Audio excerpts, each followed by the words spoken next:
tapos na yung 2 oras at 3 oras na pako natin. Ito na po yung mga gawa namin. Yan.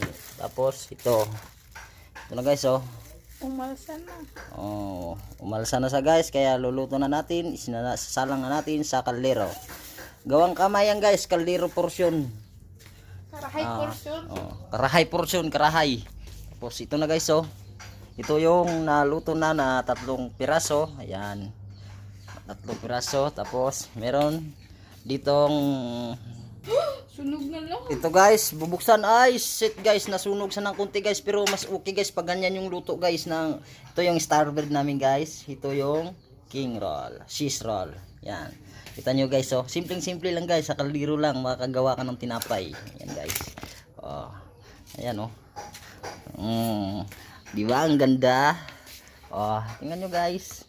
Guys, tingnan nyo. 5 piso lang bawat isa. Ayan guys, tingnan nyo guys, isasalang na naman ulit ang pangalawang batch. Ayan na.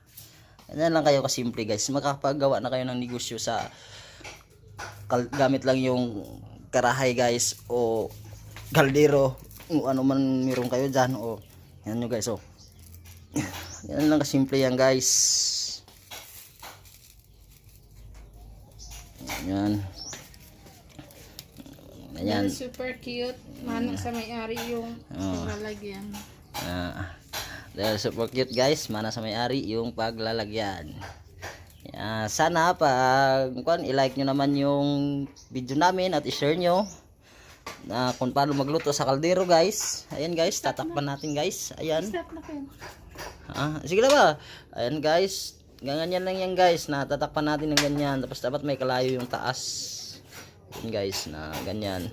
Bunot lang gamit namin guys kasi wala kami pambili ng uling. Ganyan guys. Ganyan lang kasimple guys. Mamaya isasalang na rin to sa batch ng pan. Kaya tatakpan natin para hindi siya matay-matay yung pagkuan niya. Tuloy-tuloy yung pagkuan niya. Ayan lang guys. Ganyan lang kayo guys oh. Kita nyo yan guys. Ito yung kuan niya guys oh. Yung product niya nagawa guys. Konti-konti lang namin nilalagay guys kasi alam nyo naman guys, kaldero lang yun ang nilulutuan natin oh.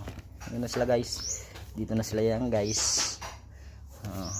Siyempre babantayan natin guys kasi baka masunog tulad nito, parang nakuhanan siya ng kuhan pero okay pa yan guys, ayos lang yan guys.